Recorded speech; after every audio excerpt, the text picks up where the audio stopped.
Welcome to Season 3 of In the Lead with UCEA. This season, we're talking with executives from the Wallace Foundation and authors of recent reports on educational leadership commissioned by the Wallace Foundation.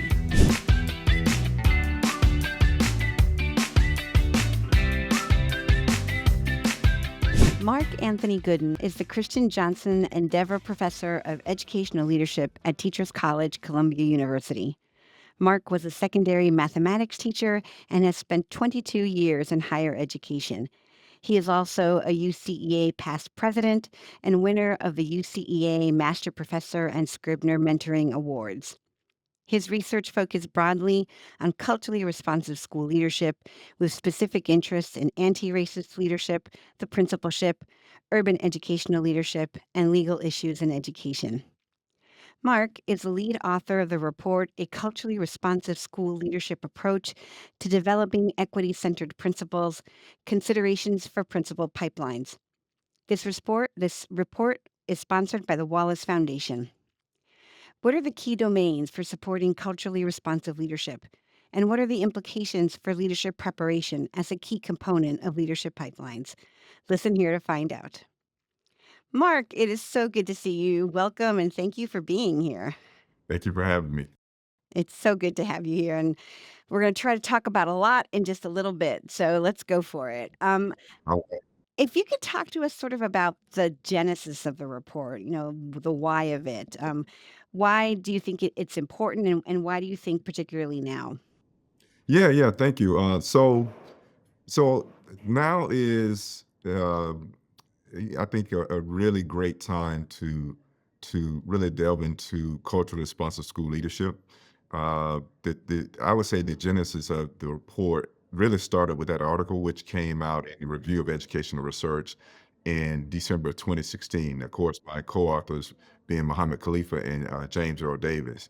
And so with that, we started to, I guess around 2019, we were invited to talk to some of the universities that were doing the UPPI work. And at that time, Anna Doyle and I presented separately and from Muhammad.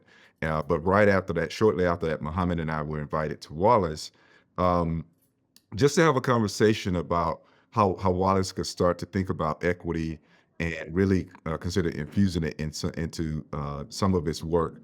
Probably that people at Wallace would say more than what it had already been in terms of equity, because there was a mention of it, but this was more of a conversation about how do we center equity. And I remember being invited to a meeting. I believe you were at that meeting Hmm. when we met at the Wallace headquarters. So shortly after that, opportunities came up, and Bronwyn Bevan, who was the vice president of research at Wallace at the time, had a conversation with Muhammad and I about just that, given that Wallace was getting ready to infuse more money into Hmm. equity. The thought was, what could we add to that conversation, specifically around CRSL, and in the context of the principal pipelines, connecting that as well, even as the school districts, along with universities, were going to be working to create their own definitions of equity. So Hmm. obviously, we were very excited about that, and we pulled together a really wonderful team of authors, co-authors on the report. And I would say the mission then was to create a literature review that we are actually still working on polishing and refining. But also, I think the important piece of this report was to, or this charge was to create a report that could be used by practitioners Hmm. and that could be really speak very well to this conversation around equity, but would be based in culturally responsive school leadership. So that I would say was like the genesis of the report. And I'll just add another piece. Along with, I think at one point, Muhammad and Noel, or another co-author, were able to go to some different organizations last year and present the report to like the National Association of Elementary School Principals.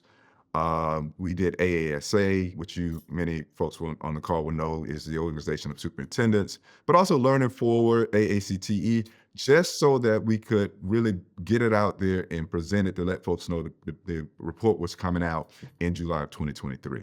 Hmm. I mean, sort of related to that, maybe you could talk a little bit about you and your co-author's sort of, vision of the impact. Like, I know Wallace really wanted to strengthen or broaden its conversation around equity in the pipeline. But I'm wondering if you and the authors had something additional that you hoped to get out of from sharing this report. Yes. So one exciting thing about this was to go into the literature and see where there were really strong aspects of equity and in which how and how they intersected with the pipeline. Mm-hmm. So in that, we found that some conversations were a little bit stronger when you start thinking about principal preparation. Mm-hmm. Some were, really, really either very just beginning, or some it was just maybe like in the context of leader tracking systems at one of the domains was really not present in the literature.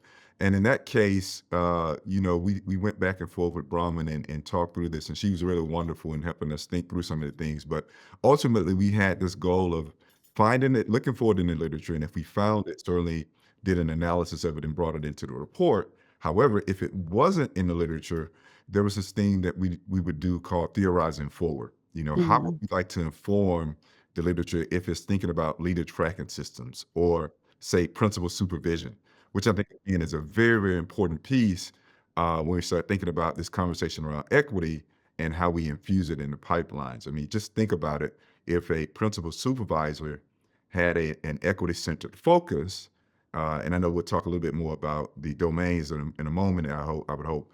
But if that principal supervisor had that equity-centered focus, how much more powerful it would be to support leaders who were trying to do that work versus saying, what you're doing looks a little bit odd or maybe off-center. You really should be looking at specifically test scores. So Right. it was a way of thinking about broadening that vision, but also looking for an absolutely wonderful opportunity to engage with the literature as well. Yeah, I'm gonna have to be thinking about theorizing forward for a little bit because I mean, it's such a great term, right? Especially if the research isn't there, sort of like pointing people in the direction of like what we should be thinking about. But we'll get back to that too. Yes. But it is a great segue into my next question. We know that the Wallace Foundation has identified these 7 domains of this, what they call a comprehensive aligned principle pipeline. Yes. And indeed, your report kind of uses that as a framework. And then you and your colleagues have, identified and studied and researched these 4 behaviors of equity-centered leadership. And so, I think of this sort of like almost in a three-dimensional model, because these things are interacting, I think, in multiple places. But I wonder if you could just walk us through how you think the comprehensive aligned principle pipeline initiative intersects with your 4 domains of equity-centered principles. Yes, absolutely. So this was fun to think about, and sometimes challenging, and sometimes not so much fun because, but once we It got, hurts to think. yeah, like what we like, why don't we do it this way? So what we envisioned was taking these really 4 behaviors in CRSL, which I'll talk about in detail in just a moment. Mhm. And then, as I said, as you just said, weave them with the pipeline in ways of thinking about at each level of the pipeline, how can we look across these 4 pieces and see if they are there? And once we agreed on that and started to looking at literature and then connect those pieces, it really started to come together, quite nicely. So when you think about that first piece, critical consciousness, and for us, this is like the beginning of critical reflection. This is when leaders have a chance to think about how students have been minoritized. So students have really had to survive through oppressive structures in schools. And so there are multiple levels and multiple ways that we talk about this in our research. In my work personally, I tend to think about starting this conversation really around an interrogation of race because it is so interwoven into our systems. It's interwoven into our personal ways, our personal mental models, our personal paradigms, but also in our systems paradigms or our collective paradigms. So we have to start with that critical consciousness of the leader. Like, how do they think about these systems? I mean, do they think about these multiple levels in terms of oppression? And then if they do, then certainly they're going to be looking at the school systems for instance, moving right into instructional leadership, for instance. How do they not necessarily go around and teach all of their, work with their teachers and say, I'm going to show you how to be culturally responsive. But we would think that with a critical consciousness lens, they can go into a classroom and see if there are inequities happening or if there's students who are not getting access to a curriculum that represents them, if there's a curriculum that doesn't present them in a favorable light, for Mhm. instance, or at all. So often right now, we're seeing more with things like the 1619 curriculum coming on board over the last few years, but so often complete cultures have been left out. And as you know, in oftentimes if they haven't been left out, they've been misrepresented, they've been flattened, and so that they're one-dimensional. And so we said it needs to be that they're supporting cultural responsive pedagogy. So that was very, very important. Um, then another piece is really having this environment that I probably should have said second, but it needs to be an inclusive environment. One that, once again, if we're thinking about students who have been systematically excluded from the education environment, we need to think differently about how do we re-envision the educational space so that it's welcoming, it's affirming, and when they walk around, once again, when they look around, they see themselves Mm. really represented on the walls, within the curriculum, all across, not just literature, just, we're thinking about mathematics, their contributions from their culture. So those are like three major pieces. And then a last piece is really about the principal having an understanding and really an appreciation for embracing the community. We can say the physical community around the school, but we can also think about the community of people who come to school, who send their kids to school every day, who we've said in different instances in different aspects of our writing, they bring a certain kind of ancestral knowledge. Mhm. Oftentimes is either ignored or sometimes it's misinterpreted. And so we wanted to make sure that that leader had a cultural responsive engagement with the community. And so we think about all those pieces, and I'll just take principal preparation, for instance. Mhm. We know that principal preparation is one of those domains that's a little more developed. But then what does it mean when a principal prep program needs to be one that embraces critical consciousness? It means that when they're bringing their students in, even at the point of when they apply to the program and all the way through the point when they're being assessed and whether they're going to be admitted, there are aspects of critical consciousness there. Like, are we really interrogating oppression, at the level of when they are applying to the program and all throughout when they matriculate throughout the entire program. So I know I can talk more, but I know we have a limited amount of time. I'll stop with that example and see if everything is clear and if you want me to add another piece, because I mean, we have more stuff on the pipeline. So But I think it's interesting because I think what I heard you just say too was that because one of the questions we talked about was leadership preparation. So we're on that now. But like, if we as a field want to prepare, uh, principals, superintendents, district coordinators to be culturally responsive leadership, then we have to be thinking about ourselves in those terms as well, right? So to develop someone with a critical consciousness, that assumes that faculty themselves are in the process of developing a critical consciousness, because I think it's a journey, right? yes. Um, and so I think that's a whole other conversation we can have.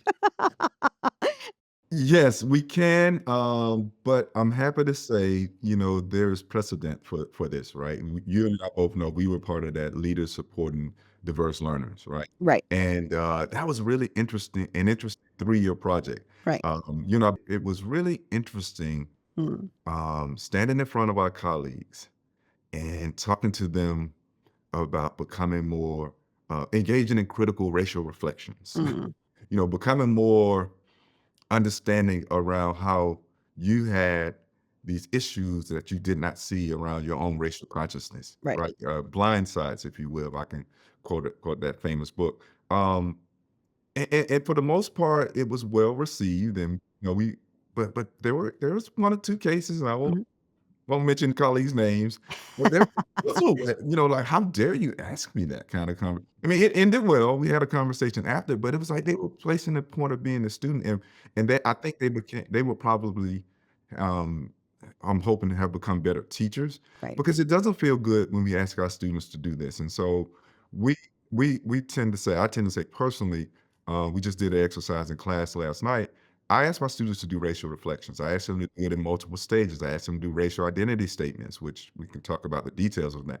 But I don't do any of that without showing my students Right. what I've done and have them look at it. And we talk about the vulnerability of the leader and how the leader has to really garner support and how the leader has to put themselves out there.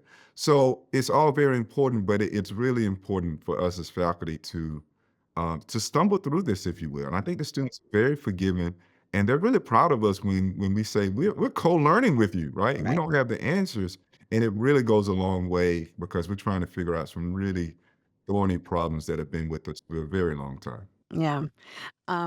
Absolutely. And I said, we'll have to have you back for another conversation about that, Mark. Because I do kind of want to go back to the report because I think, in the report and in our conversation now, there is a good amount of research in leadership preparation and equity oriented preparation, socially justice preparation. But then you also identified a few places where the research isn't as deep. The leader tracking system, for example. Yes. Um, and so I'm wondering if you could maybe theorize forward a little bit, along one of those ones that has a thinner research base Mhm. and what you said in your report about that vis-a-vis equity-centered principles. Yeah, so thank you for that. What comes to mind is like selective hiring and placement, right? Mm, And this is one that's exciting for me because we need more on this idea of how do our principals get placed. When you think about it, they come through a prep program with us, and then they go out and they get a job with the district. And the district may think our program is good, or they may not know anything about our program. mm, So if those students really want to become principals, there needs to be a stronger connection. And so when we started thinking about levels of equity in that, what if we prepare somebody to be critically conscious, ready to engage in culturally responsive pedagogy and support teachers doing that and build these welcoming and firm. And then they run up against the school districts like, we're not really talking about it. We just have this set of things and we, really want them to be able to do budgets. We want to make sure they are accountable. yep, But so it needs to be a place, and we were saying as we theorize forward that thinking about that as contemplating looking back at the leadership preparation. mm, I love this because indeed some of the districts around the country have started to embrace these let's say, research practice partnerships, mm, right? And when we think about that, Wallace started to have, I don't want to say force, but strongly encourage these conversations between university prep programs and districts, right? So we now can theorize forward a little bit more about equity is in there and it's sort of woven in between. And those folks who are hiring and selecting principals, school districts, are now looking back and saying to the university prep program, yes, we want the equity piece. We want to know how you're doing it. But then I'll go a step further and say the people that I started with, the supervisors of those principals. Now we have a kind of three-way conversation and a right. piece there that we can get excited about because it's more connected. It is fertile ground for really creating a rich research practice partnership. Mm, And it's also something that we can have equity really nicely interwoven in, throughout. So that was something that we were excited about. I mean, we didn't articulate that as well as I've just said because obviously I've had a little couple of years since, right. but obviously one of the things that we were saying really pushed that thought right, I mean, directly forward to say, this is what should be in there, and this is how we should be thinking about it. Yeah. And I think the idea that leadership preparation in higher education is actually at every point of the pipeline or should be at every point of the pipeline. So rather than thinking about the work that we do as merely sort of outcomes for higher ed and inputs for the district, it's actually like we should be partners along every one of those points in the pipeline. So thinking about, placement, selection and placement, thinking about principal supervision, thinking about instructional leadership, right? Like I think this idea that the pipeline is sort of P20, not P12, and then over here is higher ed, right? And so I think the work that you've begun, or that in the report, really begins to push that. Like, we need to have this partnership all along, in order to make sure that we continue to build and strengthen these comprehensive, aligned pipelines, that are equity oriented. Right, exactly. And it I've had the I'll just say the dubious distinction of serving as a program director for many years across 3 universities, right? That's where the work is, Mark. Yes, a rich experience, and I need to return to that, right? That's like that's my humbling, like ground myself again. Um, Right. but I remember many long hours of visiting districts and making sure that the feeling was that we were in partnership Mhm. together, right? Um, and there's something powerful about that because it's better for everybody. It's better for our graduates. For instance, we had a partnership with Dallas, and we had a partnership with Houston ISD, and one of those commitments was that I just said we want to make sure that you're getting. This is when I was at UT Austin, of course. UT Austin professors who teach the other students. We're not just going to have our professors say they can't. So I said, we have to go there. And I had to lead the way. And so I would fly, between those places at different times to show up and teach a class in a place that wasn't my, comfortable university class. Mhm. But it was their kind of on the ground thinking. And then when those graduates came out, they knew who they were. The other thing we did is we co-taught with people from the district, Mm. so they knew those graduates directly. They had them in class literally. So it was rich, right? Mhm. Because it really reduced that idea that these folks were going to graduate and not be placed. And so Mm. districts say to us all the time, man, if we could have an ideal kind of internship where they can start working, and Right. so who's going to pay for that? Like, who's Right. going to pay for that? Like, yeah, there's that part. And so Right. if you don't have grant monies that are enough to do that, how do we start to really consider how these major organizations with distinct goals come together and just work together? Even if we don't have money from Wallace, that would be nice if people have those grants. But if they don't, how are districts starting to creatively, or I should say, how are universities starting to creatively think about how they can serve districts? And I say it that way because universities sometimes, we have that sort of off pie. Not me and you, some of us ivory tower thinking, not us. People who shall remain nameless. I mean, yeah. And it's again like I'm speaking as I started at the top of this part of the conversation. It's that humbling thing coming down and saying, how can I be of service? How can I help? Absolutely. And another day, time for another day, is our institutions don't really reward that very well, if at all, in the whole tenure track Yeah. mess. Yeah. But it is still really good work that matters a Mhm. lot to school districts, and it matters to the kids who really need consistently good leaders who are equity focused in front of. Yeah, absolutely. Last kind of question, and I'm not exactly sure. We may have answered this already, so just sort of go with me here for a second. Because again, if we think about sort of the seven domains of the pipeline, Mhm. um, and sort of interweaving an equity focus, where do you think the greatest sort of, or not the greatest, where do you think is one of the places where there's a leverage point to impact the whole pipeline? Um, or I mean, there could be more than one, right? Or it could be that, there are no leverage points because the whole pipeline is the leverage point, right? Yeah. But, I'd love to hear your thinking about that, particularly because, the culture responsive school leadership is so clear in the behaviors and the dispositions and the knowledge that principals need to do to really, like you were saying, sort of impact what's happening in the classroom. Yeah. Yeah. That's a hard one. I think we may have stumbled upon the answer a little bit when I started to talk about the hiring and placement. Mm, That could be one.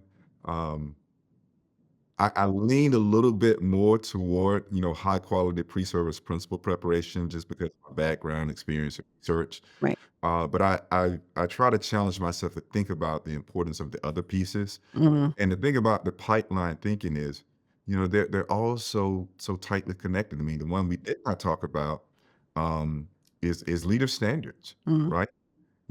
Influencing programs through NEP standards, right? And influencing, um, how we think about, uh, the PSELs Right. and how they impact leadership in the sense of coming from, states, thinking about the larger parts of policy. I mean, we need both. Right. And Brad Davis and Donna Michaud and I had written an article before the new PSEL standards came out, and we were again. I mean, not again, but in that article, we were in some ways critical of the standards that we had at the time, and some of those criticisms have not completely gone the way. Although the PSL have been, certainly improved, and there's standard Mhm. 3 that talks about culturally responsive school leadership. Um, but I suppose leverage could be pushed in any of those areas. Mhm. I think high quality principal preparation seems to be the biggest one if it is tight, tightly connected Right. to other ones. I mean, I think we have to move away from that, that independent thing that there's just, and I think if you have high quality principal preparation and you have a weak set of standards, Right. it's going to be hard for, going back to what we just said, our colleagues who are less comfortable doing this work to look at standards and see Right. how can I be more equity focused. It doesn't even say that in the standards, Right. right? And even if it does, it's still like, that's probably not speaking to me. I don't know, Right. so Right. it has to be tightly connected. Yeah. And so, yeah, I guess that's like a non-answer. Mhm. I've arrived at a non-answer, Monica. Right. So Yeah. yeah, but it's there's several, as you said, your conjecture earlier is it could be all of it could be Right. several, and I think there are several for sure. And I think, sort of what you were saying too, it's like each if there are equity focused leaders in each of those domains, then the whole system, like, and, everyone within that domain has an opportunity to leverage the entire system, right? Right. And so I think, that's the strength of having this idea of a comprehensive aligned pipeline, right? It's not that we have a pipeline, but that it's actually working together, like the gears of a wheel, like the gears of a watch instead of and so everyone can so I think to turn your non-answer into a positive, like, anyone within any of those domains can be an equity-centered leader that then helps to leverage the entire system, um, which is a great thing to think about because then it's not just me. I have to, I need to I'd focus on what I'm doing, but then knowing and trusting that there's someone else looking at leader tracking or looking at placement that's also has that equity focus.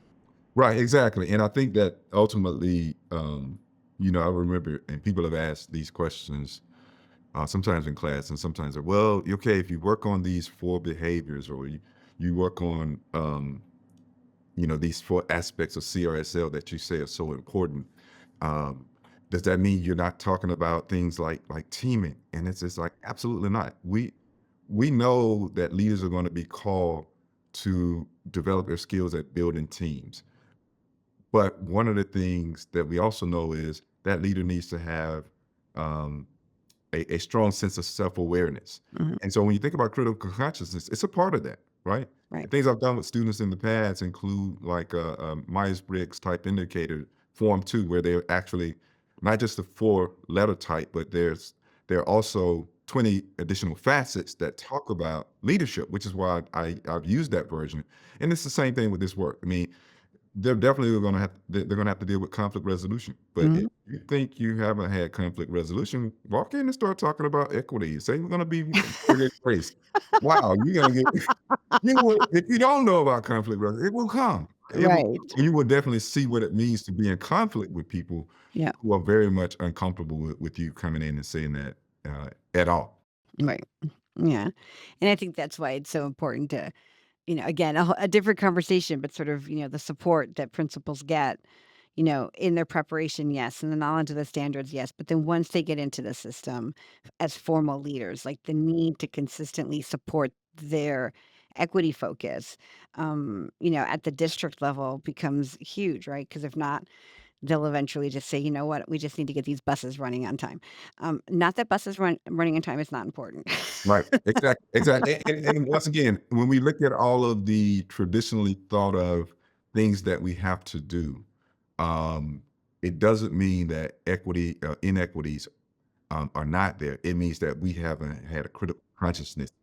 So, for instance, I'll just say, in a school district, I know that's close to my heart. I won't say much more, but speaking about picking up buses, what we found, and this was some work I was doing with the district, and we wanted to go back and study this.